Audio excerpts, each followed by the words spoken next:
Bienvenidos y bienvenidas a Multitech Podcast, un lugar donde los jóvenes podéis aprender y desarrollar vuestro ambiente académico, vida académica y tanto también laboral.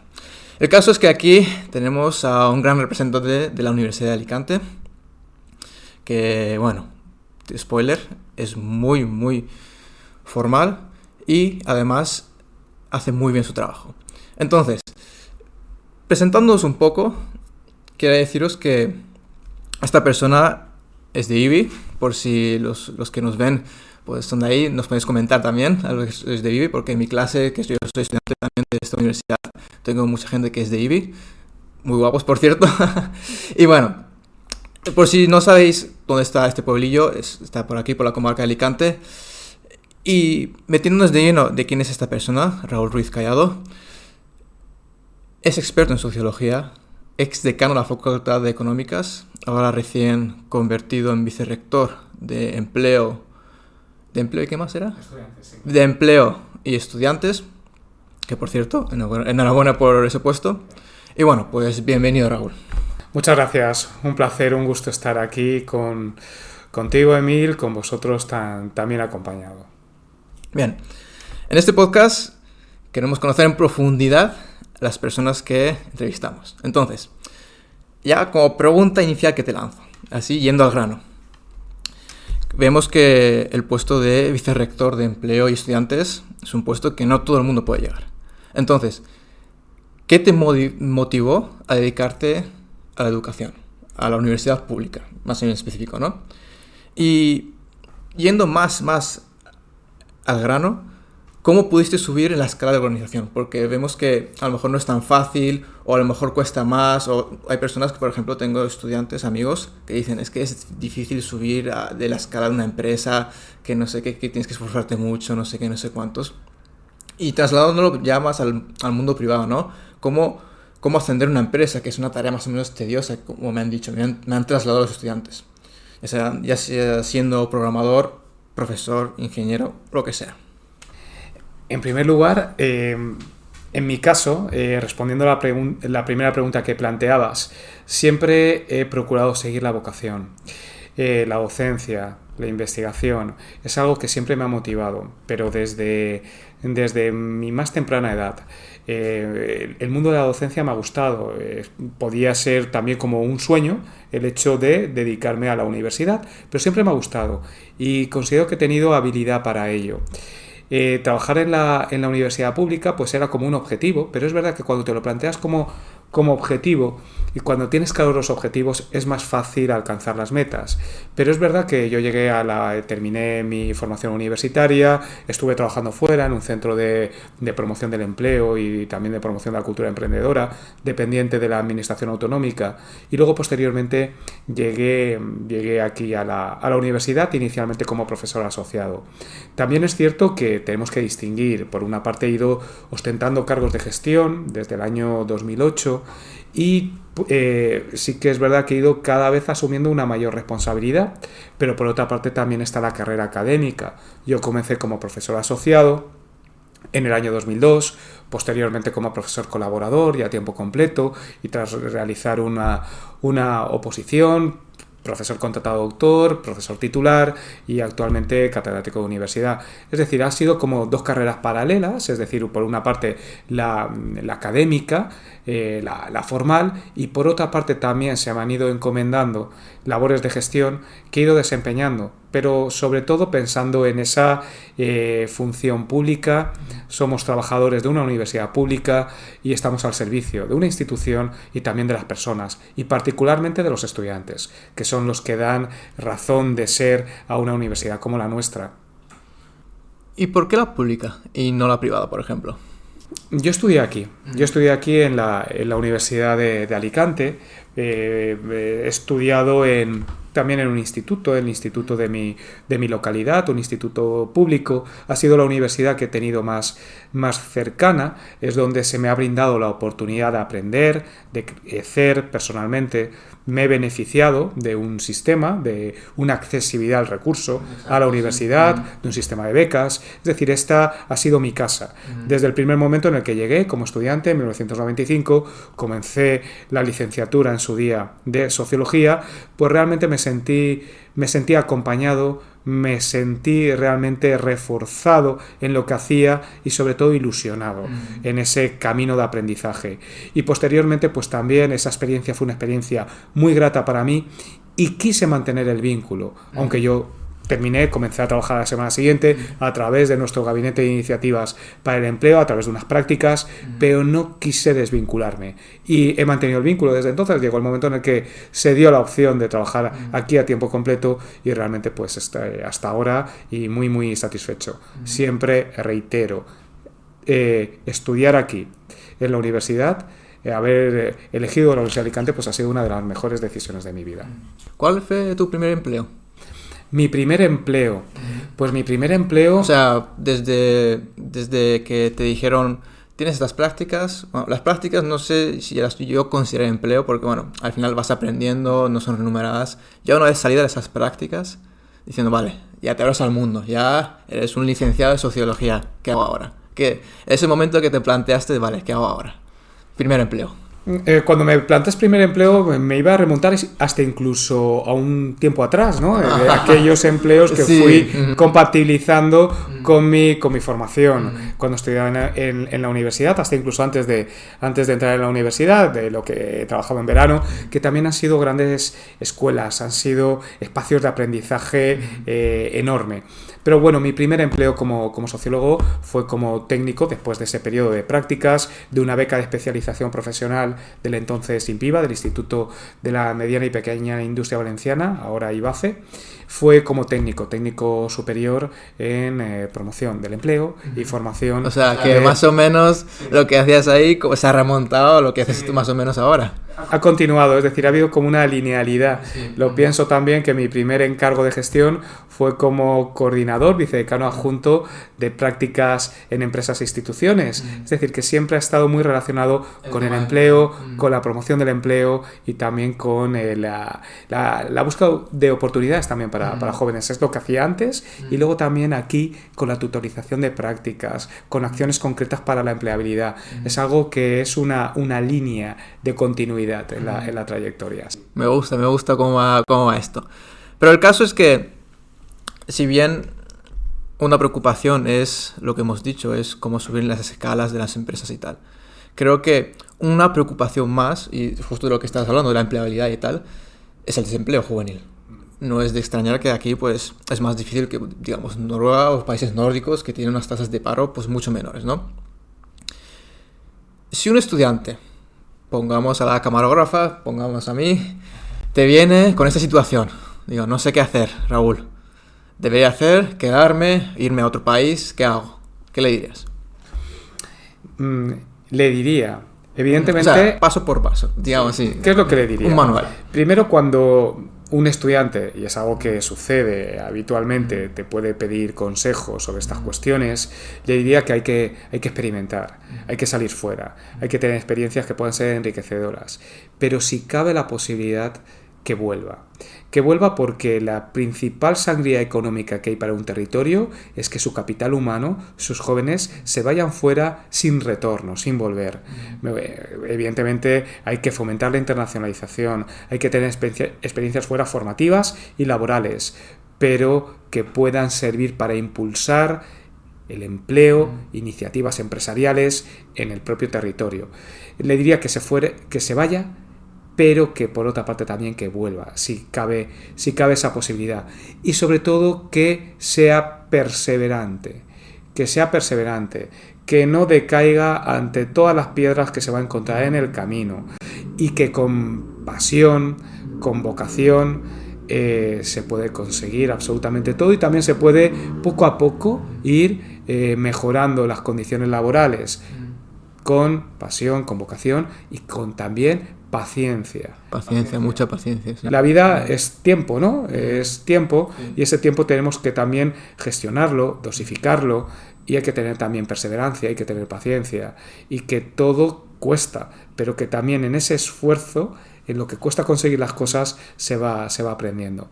Pero un mensaje optimista, sin lugar a dudas. O sea, tú lo ves con unos buenos ojos. Siempre hay que ser optimista. Tenemos la capacidad, evidentemente hay que ser críticos, hay que exigir las mejores condiciones laborales para todas y todos, pero por otra parte también tenemos esa capacidad de construir la realidad con nuestra aportación, con lo que hacemos y también con la manera que tenemos de definirla. Es muy importante. Entendido, vale. Muy buena respuesta, de hecho. Pero hay un pequeño matiz que me gustaría seguir enrollando, por decirlo de una forma. Es que, digámoslo de una forma, ¿crees que hay algún tipo de barreras? Déjame matizar esta pregunta. De hecho, aquí lo tengo.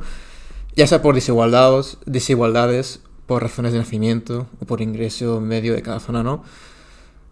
En España, como que hay algo que provoque que aquí sea más difícil conseguir empleo y subir en la escala social, ¿no?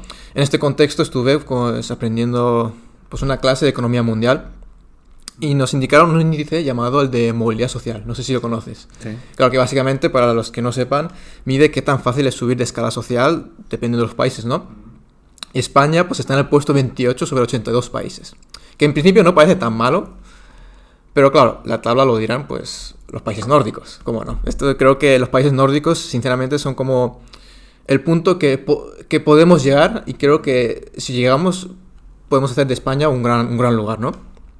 Y claro, estos hechos concretos significa que una persona que nació en una familia pobre, por ejemplo en Dinamarca, le llevará al menos 2 generaciones a alcanzar ingreso medio, o 3 en Suecia, Finlandia, Noruega. En Francia se necesitarían 6 generaciones, 9 en Brasil o Sudáfrica. Claro, en el caso español leí que 4 o 5 generaciones. Entonces, claro, yo también coincido con ese mensaje de perseverancia y paciencia. Y va a haber caminos, va a haber baches en el camino que diga, y va a haber problemas como en todos lados. Igual que es como decir que un matrimonio va a ser perfecto. Obviamente no, va a haber baches, y vas a perseverar y vas a ir solucionando esos problemas, ¿no? Sin embargo, claro, cuanto menos problemas, más fácil se te hace. Claro, ¿cómo tú responderías a ese alumno que te dice esto? Pues respondería primero también explicándole el concepto de movilidad social, que es un concepto muy sociológico, que también depende de cuál es el punto de partida.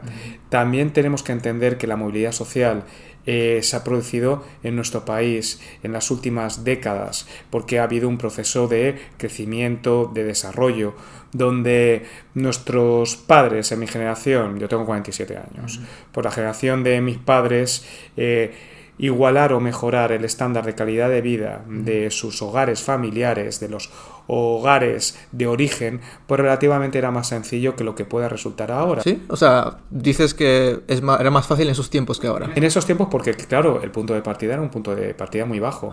Por lo tanto, la movilidad social ascendente sí que se producía, porque el punto de partida era muy bajo. Era un país en el que estaba en construcción, es también el gran cambio, la modernización, pasar de un sector primario, agrícola, preponderante, a un sector industrial, a un sector de servicios. Ese gran cambio se produjo en el siglo pasado en nuestro país, y las generaciones del cambio, donde hubo una gran movilidad social ascendente, están todavía y viven muchos de ellos. Por lo tanto, depende del punto de partida.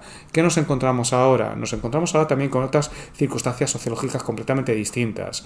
Tenemos menos hijos. El hijo ha dejado de ser un bien de producción, se convierte en un bien de consumo. Es decir, hasta que no se tiene la sensación o esa percepción de que igualas o mejoras el estándar de calidad de vida de tu familia de origen, no das el paso muchas veces a la emancipación, y también hay unas expectativas mayores. Por lo tanto, también nos encontramos con una sociedad heterogénea, porque nosotros recibimos miles y miles de jóvenes en edad laboral que vienen de otros países y que aquí consiguen un proceso de movilidad social ascendente respecto a las opciones que tenían en origen. Por lo tanto, creo que también tenemos que entender la heterogeneidad, tenemos que lanzar un mensaje, creo que crítico, pero por otra parte también optimista, y no tenemos que perder la perspectiva histórica. Yo soy hijo y soy padre. Soy hijo, mi padre nació en 1937, tiene 87 años y entonces pues ha pasado pues toda esa... un cambio importantísimo y ha sido... sujeto y objeto del gran cambio, de la gran transformación. Yo pertenezco a otra generación, la primera que ha accedido en mi familia a los estudios universitarios. Y luego también tengo 2 hijas. Sé que el proceso de movilidad social que vivió sus abuelos o que ha vivido sus padres, pues no va a ser el mismo para mis hijas, porque parten de un estándar distinto, diferente. Y eso hay que tenerlo en cuenta. Por lo tanto, es tan importante la perspectiva histórica, el análisis del presente y también el conocimiento de la realidad, que sin duda es muy, muy heterogénea.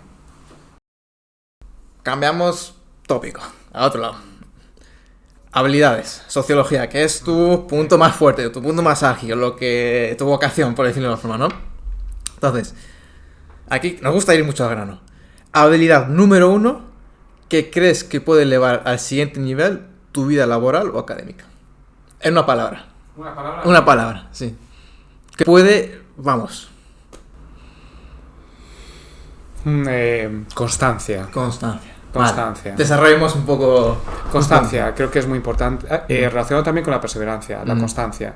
¿Qué diferencia hay? ¿O son sinónimos? Sí, podríamos entenderlo como sinónimo, es decir, que hay que continuar, es decir, en los caminos, en los procesos, hay dificultades, ¿no? Hay dificultades, hay momentos difíciles, pero hay que perseverar y hay que tener cierta fortaleza para poder afrontar pues todos los retos, los desafíos, las dificultades. Creo que eso es fundamental, tener un objetivo claro también. Un objetivo claro. Ajá. Y la pasión, como que se hace.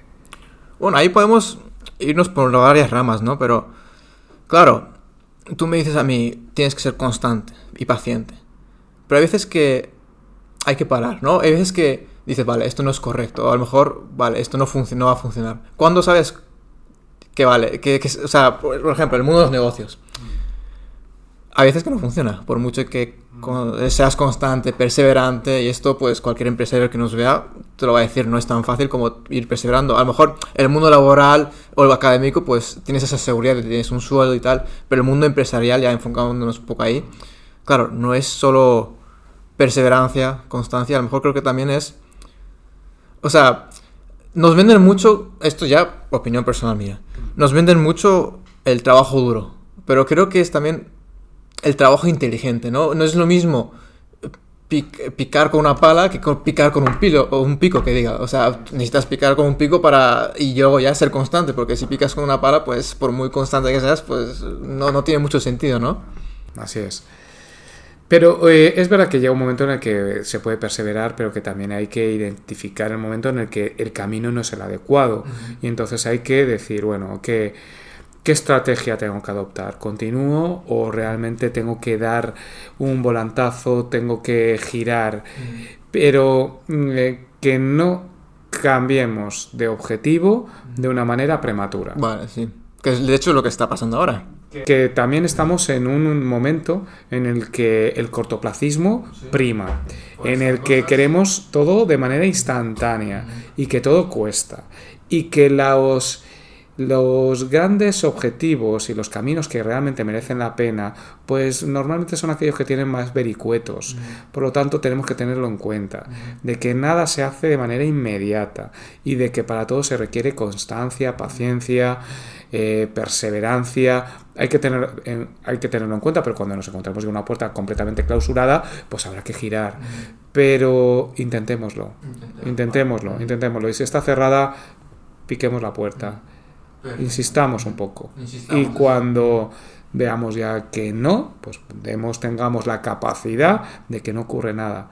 No pasa nada, nos vamos por otro. De hecho, eso se puede trasladar mucho a... Tiene una profe de arte en el instituto, ¿no? Y decía, no pasa nada por si elegís una mala carrera. Porque al fin y al cabo es lo que has dicho, experimentar, ir y perseverar. Porque si bien una puerta se cierra, otras 5 se abren.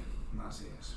Entonces, es impresionante y esto es un mensaje para todos los que estáis viendo, porque si es verdad que pues con estas cosas, con estos cachivaches nos pueden ayudar mucho y pues podéis ver estos vídeos, estas cosas, pero sinceramente, que también me gustaría preguntarte tu opinión. ¿Qué piensas de esas herramientas que sí nos ayudan, pero tienen esas desventajas también de cortoplacismo, gratificación instantánea, etcétera, etcétera, etcétera? Es complicado. Podemos decir que la herramienta en sí es neutra, dependiendo del uso que le hagamos, pero es verdad que el uso masivo por parte de una población, de la población más joven, la infancia, la adolescencia, pues genera una serie de problemas. Es verdad que tenemos que ser cuidadosos e intentar quedarnos con lo mejor. Tenemos que ser conscientes de los problemas que puede significar e intentar sacarle el máximo partido, pero siempre en positivo, y es verdad que ahora esa cultura de la inmediatez puede hacer que nos sintamos muchas veces en una situación de indefensión, o que seamos demasiado vulnerables ante el influjo del contexto, y eso no es positivo. Esa gratificación inmediata, esa necesidad continua de aceptación. Pero creo que tu profesora de arte te dijo algo muy importante, de que hay cosas que a lo mejor no salen bien, pero que es una oportunidad de aprender. Es decir, que hay que intentar desmitificar el fracaso y también darle como la vuelta. Lo que muchas veces puedes sentirse como un fracaso no lo es una gran oportunidad. Me he fijado que te enfocas mucho en positivo, ser positivo. Y bueno, yo que soy, ya lo he dicho en el último podcast, usuario consumista de TikTok, pues tanto de Reels, de YouTube y tal, pues de hecho cuando era joven y me empecé a instalar estas aplicaciones y tal, y bueno, pues me metí un poco en el mundo de emprendimiento y tal, y siempre decían, hay que ser positivos, ¿no?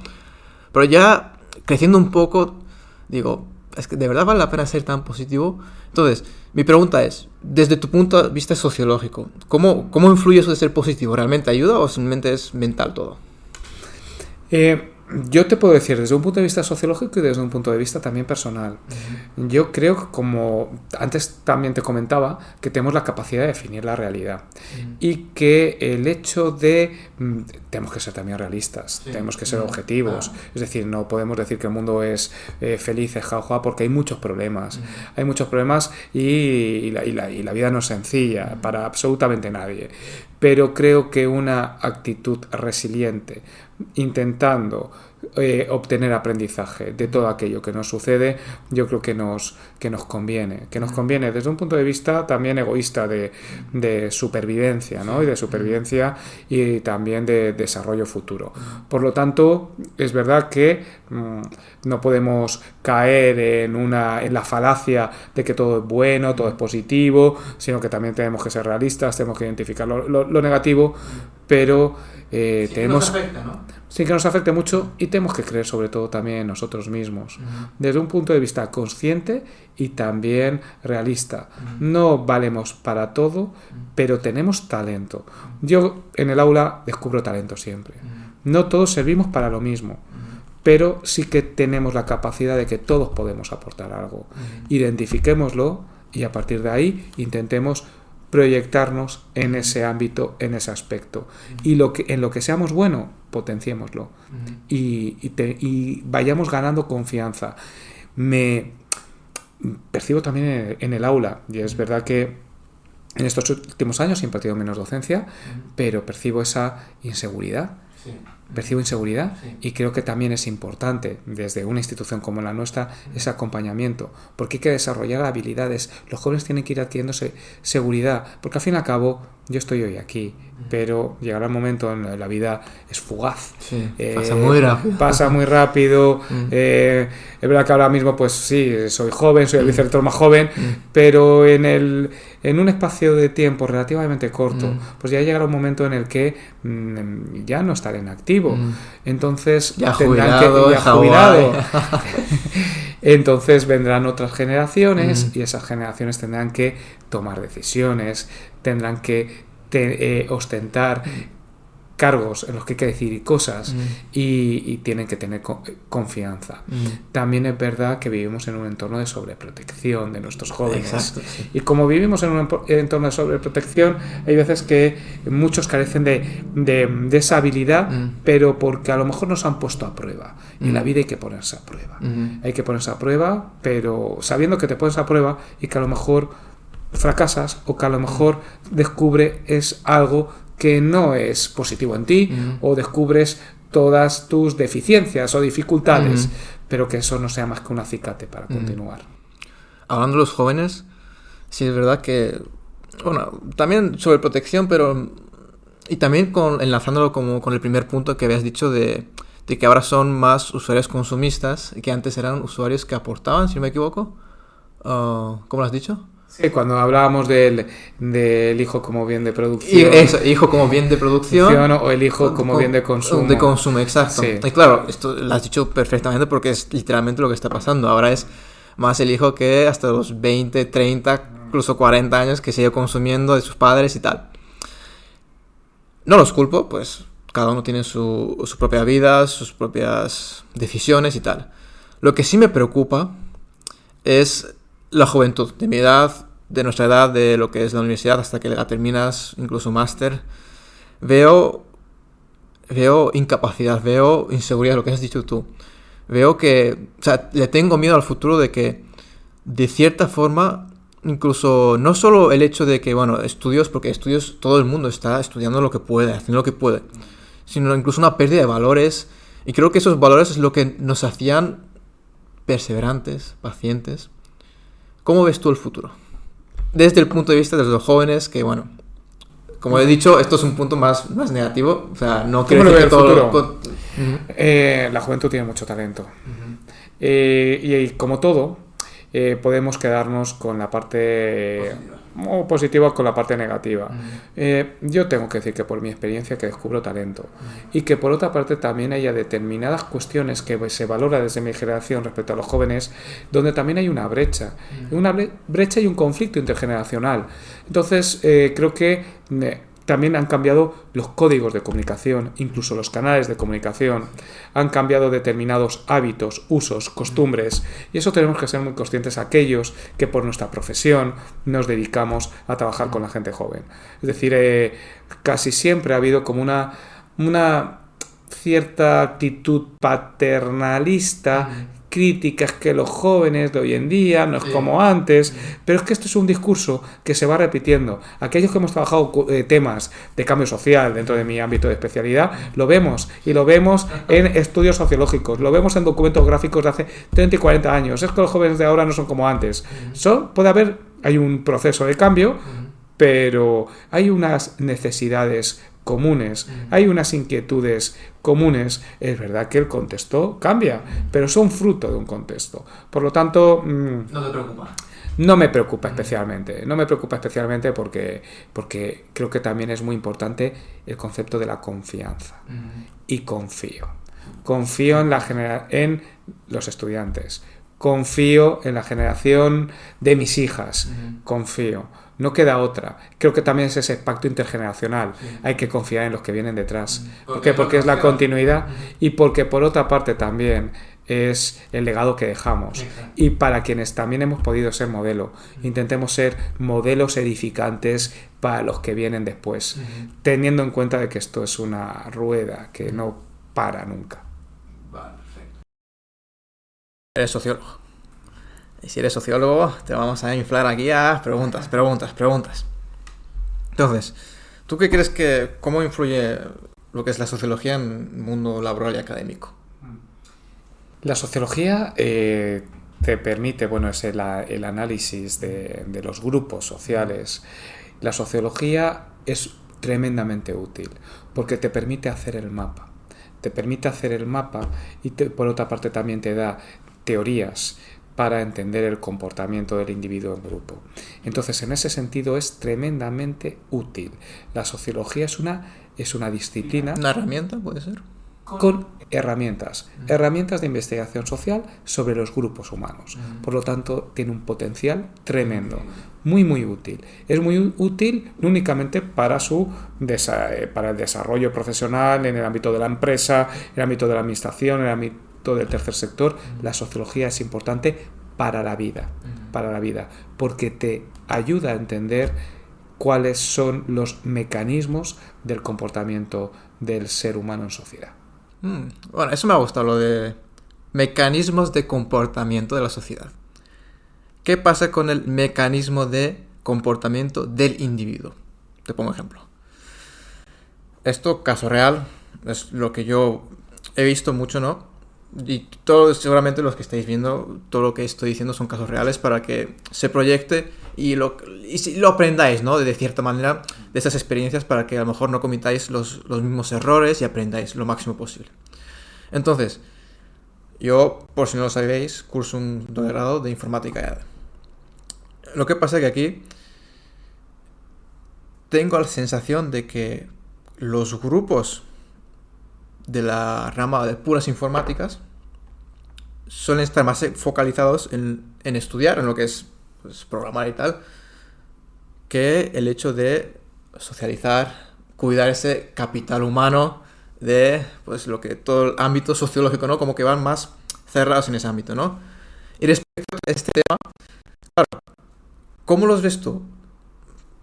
Podemos desarrollar con muchas preguntas, ¿no? Pero vamos a empezar con la primera. ¿Qué imagen te da? O sea, tú ves a un informático, por lo menos yo, tú ves a un informático y a lo mejor no te da la misma imagen que, por ejemplo, uno de Derecho. O sea, yo veo la facultad de Derecho, todos bien vestidos, no sé qué, así con trajes, como vas todo vestido, y digo, ¡guau! Me encanta. Pero luego voy a los de informática, son más simples, como... Quiero decir, no estoy juzgando por la forma de vestir, pero creo que la forma de vestir dice mucho del grupo en el que estás y, bueno, el ámbito sociológico creo que eso se estudia perfectamente, ¿no? Hay símbolos de pertenencia, ¿no? Es decir, que como decíamos antes, hay códigos, hay símbolos que te hacen sentirte parte de un grupo y que también asumir una identidad. Pero por otra parte también hay estereotipos. Hay estereotipos y hay prejuicios.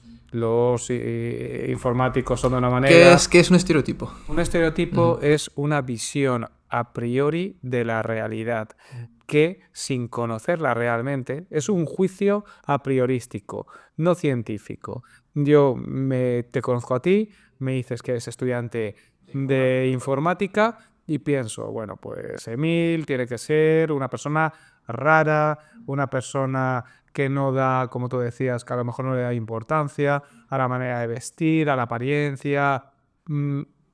¿Puede ser realidad o no puede ser realidad? Ese juicio a priorístico, ese prejuicio, nos sirve, ¿por qué? Porque la realidad es muy compleja y entonces como es tan compleja necesitamos como poner etiquetas. ¿Para qué? Toda la complejidad del mundo, pues yo defino a un grupo con un único adjetivo. Pero realmente nos perdemos mucha información y hay que comprobarlo. Y que luego nos encontramos que hay también muchas diferencias dentro de los grupos. Y esas diferencias hay que medirlas. Y el estereotipo, pues hay veces que se convierte en prejuicio y en estigma. Y lo que tenemos que intentar es evitarlos. Evitar los prejuicios y conocer. No prejuzgar antes de conocer. Y para conocer hay que analizar la realidad. Pero creo que el prejuzgar es humano. ¿No lo crees? Sin duda y sobre todo se basa, como te decía anteriormente, porque necesitamos, en el momento en el que alguien, esto yo lo he hecho muchas veces en clase respecto a cuando se tienen que definir. ¿Cómo te definirías? Y en vez de con rasgos psicológicos, con rasgos sociológicos, con variables sociodemográficas, socioeconómicas, socioeducativas, socioculturales, y de esa manera hay veces que les pregunto, cuando yo llevo en el aula, hay veces que digo, preséntate con una serie de variables sociodemográficas. Yo además trabajo temas de población, cambio social y salud. Y luego les digo, y ahora definidme a mí, ¿qué pensáis? ¿Cuál es mi ideología política utilizando una escala de medición, una escala Likert que utilizamos de 0 a 10, los sociólogos? O siendo 0 extrema izquierda y 10 extrema derecha. ¿Dónde pensáis que vivo? Estoy casado, estoy soltero, tengo familia, no tengo familia. ¿Qué ocurre? Que nosotros vamos conociendo la realidad a partir de la experiencia previa. Y yo cuando veo a alguien que vengo ahora mismo de un acto con corbata y lo veo con chaqueta, pues pienso que está asociado a un determinado nivel de renta, a un nivel socioeconómico, a una determinada ideología, pero posiblemente me equivoque. Pero es completamente humano porque necesitamos la complejidad de la realidad, reducirla para entenderla. Pero tenemos que ser conscientes de que nos equivocamos muchas veces. Y es un ejercicio muy interesante para explicar precisamente estos conceptos que se dan en la interacción continua.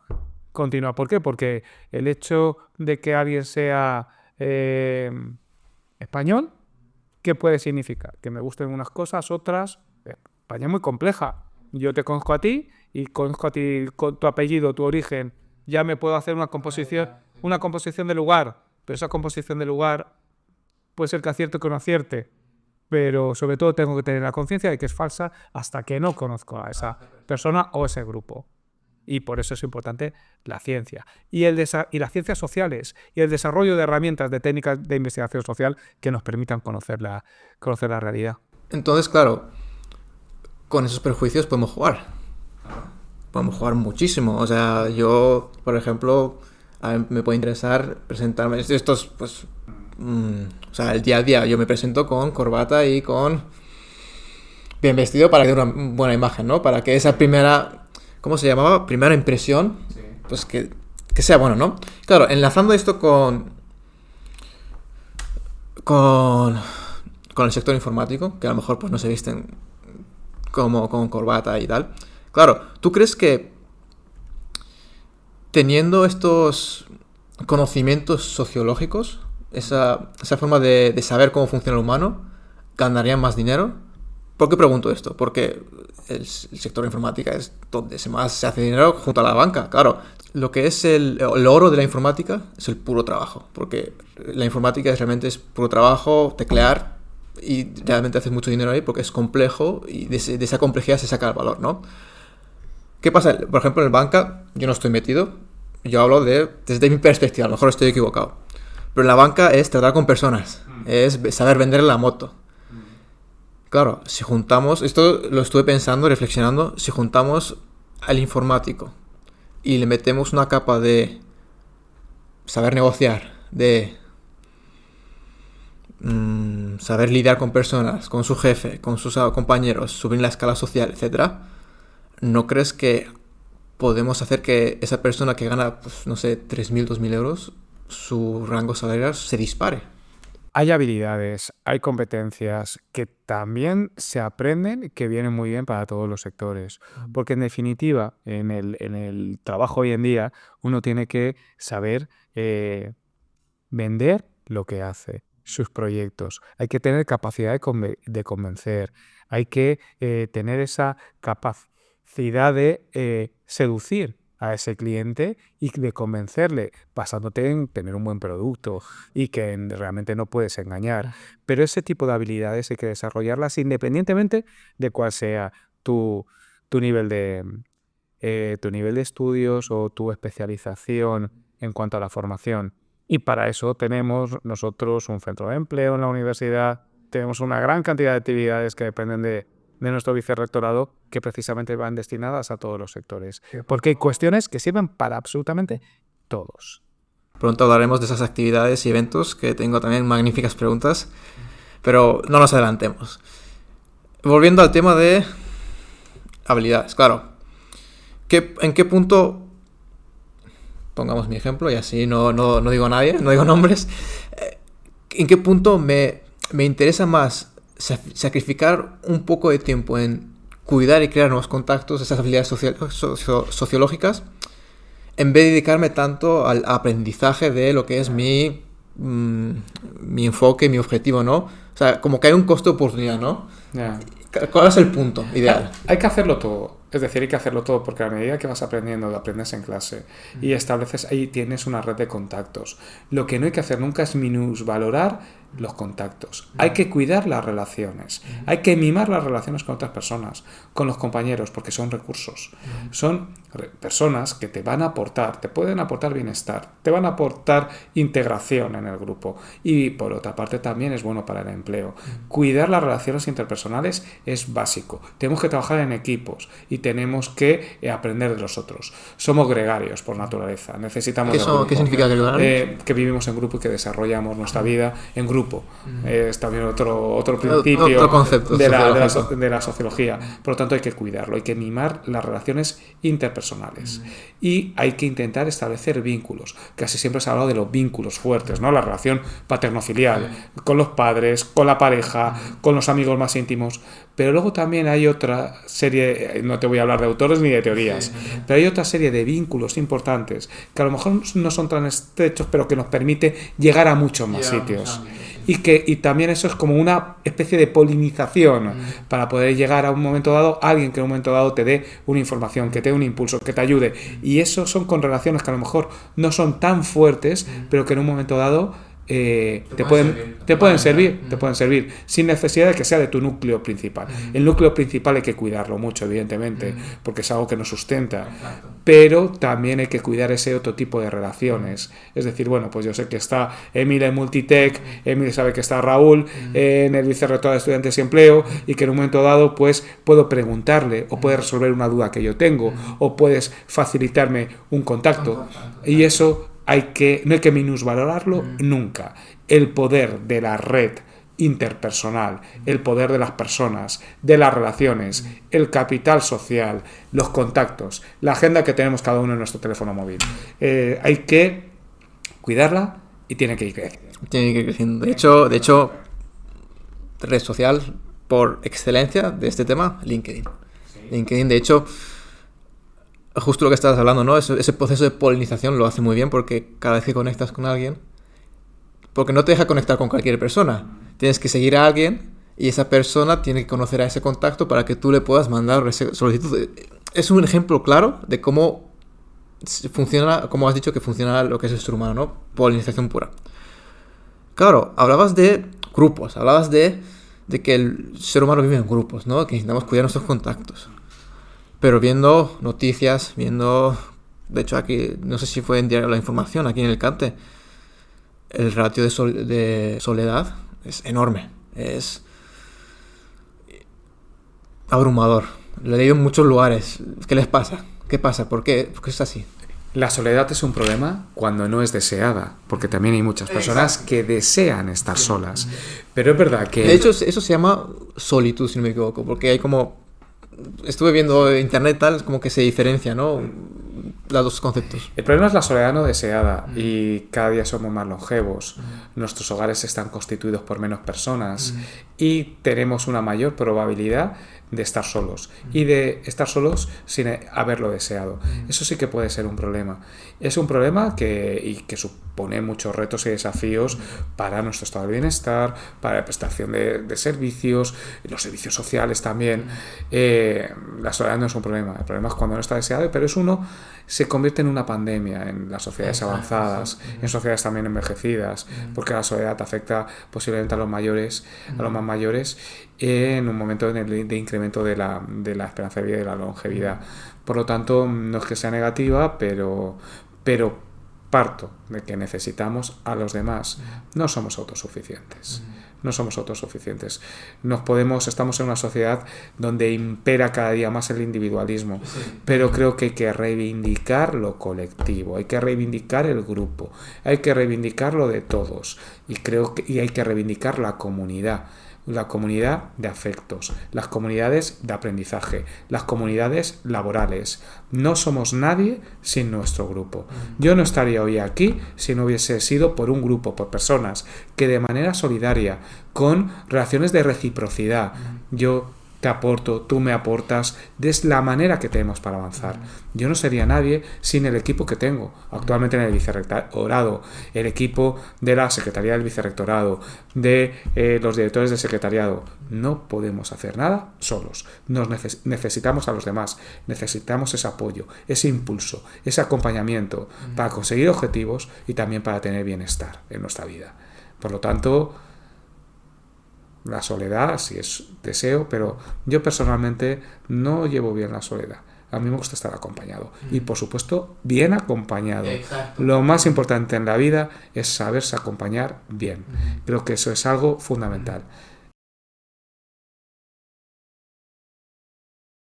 pero no es tan fácil. O sea, yo me puedo meter en un grupo, pero no sentirme del todo... Y eso me ha pasado que a veces que como que, bueno, vamos a socializar y tal, pero no sientes esa vibra, esa conexión. Claro, entonces, ¿qué hago ahí? También es verdad que tenemos que tener paciencia para todo. Esa conexión a lo mejor no se da en un primer momento. Es verdad que hay personas que tienen una mayor habilidad para conectar o para sentirse integrados y otros que tienen una mayor inseguridad. Hay que dar a todo un tiempo. Hay que dar a todo un tiempo prudencial. No todo se consigue de manera inmediata. Y también, por otra parte, también hay que ser selectivo. Pero para ser selectivo tienes que conocer al otro. Y para conocer al otro se requiere un poco de tiempo. Es verdad que vivimos en una sociedad de la inmediatez, de la fugacidad, del utilitarismo. Te necesito, te uso y ya está.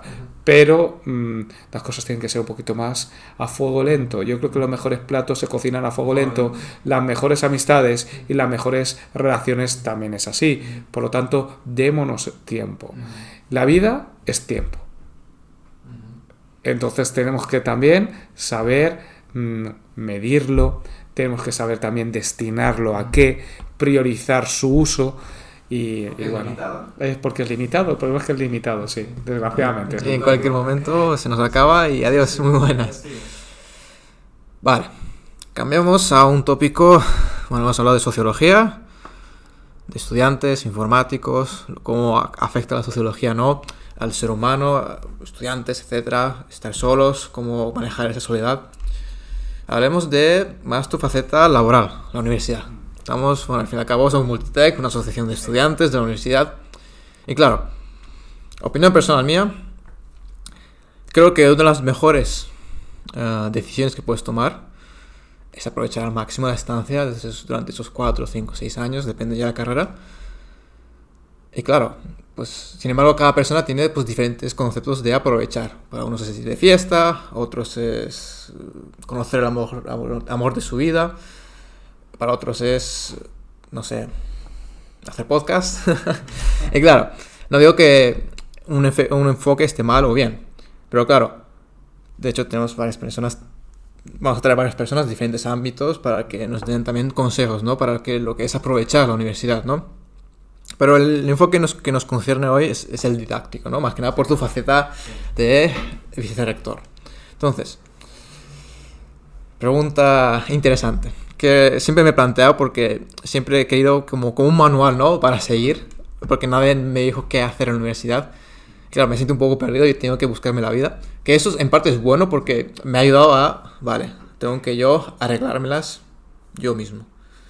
Pero creo que también por el otro lado es bueno ayudar a otros. Ayudar al prójimo de, vale, te doy una guía y esa guía úsala bien. Úsala para que puedas aprovechar al máximo tu instancia, ya sea en la universidad, ya sea en un FP, ya sea en un trabajo, ¿no? Entonces, ¿qué programas, actividades, eventos, asociaciones, herramientas recomiendas a los estudiantes que desde aquí nos ve y que quiere pues, aprovechar su instancia, ¿no? Valga la redundancia que estoy diciendo aquí, aprovechar, para mejorar su vida, especialmente académica, ¿no? Porque nos enfocamos, pero también laboral, ¿no? Es más, vamos a ir allá. Vamos a ir un poco más lejitos. Pongamos el ejemplo. Soy estudiante de primer grado, acabo de empezar pues mi grado en ADE, digámoslo. Dame un guía paso a paso, un manual de instrucciones desde el primer día. Una premisa básica, y ahí voy a reiterar lo que acabas de decir. Hay que aprovechar el paso por la universidad. El paso por la universidad tiene que dejar huella. Tiene que imprimir una diferencia. No puedes pasar por los sitios sin que te hayan transformado. Y la universidad tiene esa capacidad de transformación de quien pasa, no únicamente otorgándole esa formación, sino también dándole herramientas. Por lo tanto, el consejo hay que aprovechar las clases, hay que aprovechar el aprendizaje, hay que estudiar, hay que obtener el grado universitario con la mejor nota posible, con las mejores calificaciones, hay que aprovechar la red de contactos y luego todos los servicios, las oportunidades que se ponen a disposición. Tenemos un centro de apoyo al estudiante, donde se da ayuda, pues si hay alguna situación sobrevenida, si hay algún problema de índole psicológico, psicosocial, económico, si hay alguna situación compleja, tenemos un equipo de técnicos que están para ayudar. Tenemos también hasta un servicio de sexología, que es muy desconocido en el campus y que también lo tenemos en nuestro centro de apoyo al estudiante. Tenemos herramientas para afrontar una entrevista de trabajo, para preparar un currículum. Tenemos la posibilidad de tener un contacto directo con directivos de empresa, con responsables de recursos humanos en el centro de empleo. Tenemos asociaciones universitarias. Tenemos la posibilidad de participar en la vida y en la toma de decisiones a través de la representación estudiantil. Hagámoslo. Midamos el tiempo. ¿Qué es lo que nos puede gustar más y qué es lo que nos puede gustar menos? Pero aprovechémoslo. Viniendo hacia aquí veía a estudiantes de una asociación que habían hecho una simulación de Naciones Unidas y que también me parece una iniciativa muy interesante. Tenemos el Club de Debate Universitario. Hay que intentar aprovechar. Hay múltiples oportunidades. Estamos en un momento de juvenil, de creatividad, de incorporación a la vida adulta, de energía, de entusiasmo, y creo que eso también tiene que redundar muy positivamente en esa experiencia. La impronta de la universidad debemos llevárnosla, y sobre todo sabiendo que es una etapa que tiene un inicio, que tiene un final, pero que ese final no es definitivo, es un hasta luego. La universidad continúa, la Universidad de Alicante continúa en cada uno de los estudiantes que han pasado por aquí, por este campo. ¿Cómo continúa? La formación permanente, la formación a lo largo de la vida, el hecho de volver a continuar formándose, reciclándose. ¿Por qué? Porque los conocimientos requieren ese reciclaje, esa especialización. Terminamos un grado, pero tenemos un posgrado, tenemos un máster, tenemos un doctorado, tenemos una microcredencial. Hay que volver a la universidad, porque la universidad es el alma mater. La Universidad de Alicante nos acompaña y nos tiene que continuar acompañando. Es nuestro hogar. Y es un hogar en el que se puede abandonar en un momento dado, pero donde siempre se va a poder volver. Vale. Me ha gustado tu respuesta. Pero, siempre hay peros. Claro, ese estudiante te escucha, se motiva. Vale. Pero luego piensa, vale, voy motivado, tengo esa energía, esa carga. ¿Pero qué hago? Estoy aquí, he pensado, vale, herramientas. Bueno, puedo meterme al club de debate. ¿Qué hay más? Ese manual, ese pequeño manual que diga, vale, puedes meterte a esto, puedes hacer esto. Algo más amplio, más específico, que podamos hacer, que yo pueda coger a, vale, club de debate, Multitech, y el cubo. Cualquier cosa que le digas, vale, esto te puede ayudar para contactos, networking. Por ejemplo, aquí en Multitech hacen muchos eventos de hackathon, cienciathon. Muchos directivos de empresas vienen, networking. Pero hay gente que no lo sabe. Claro, por eso digo, ese guía, ese manual, que podemos incluso hacer un PDF y mandarlo por ahí, que también estaría muy bien. Claro, ese estudiante va perdido. Pero motivado, ahora ya va motivado. Está motivado, pero está perdido. Pero tiene que saber que hay algunas cuestiones básicas, ¿no? Hay un plan de acción tutorial, que es importante. Y tienes un tutor que está a tu disposición y que te va a poder resolver dudas y que te va a poder acompañar en problemas y en inquietudes que puedan sugerir o en incertidumbres en ese camino, en esa trayectoria. Ese recurso hay que aprovecharlo. Y por otra parte también, aunque sea algo muy, muy manido, la información está disponible. Es verdad que puede estar dispersa, pero hay información y hay determinadas unidades, determinados servicios que son cruciales. Y entre ellos el Vicerrectorado de Estudiantes y Empleo, el Vicerrectorado, las redes sociales del Centro de Empleo, las redes sociales del Centro de Apoyo al Estudiante, la página web donde diariamente, que ahí también pues hemos intentado hacer la mayor actualización posible, vas a ver todas las convocatorias para estudiantes que se publican en la Universidad de Alicante. Échale un vistazo de vez en cuando. No es que lo tengas que ver todos los días, pero de vez en cuando pásate por allí, da un paseo virtual. ¿Dónde? Donde tienes que tener tus referentes. Y en ese sentido yo tengo que decir que tu referente tiene que ser el Vicerrectorado de Estudiantes y Empleo, porque además es el Vicerrectorado de los estudiantes, pero luego también hay delegaciones de estudiantes muy activas. A lo mejor no quieres que la información te venga de una manera de arriba a abajo, desde el vicerrectorado a ti, sino más horizontal. Y para ello, ¿qué es lo que puedes hacer?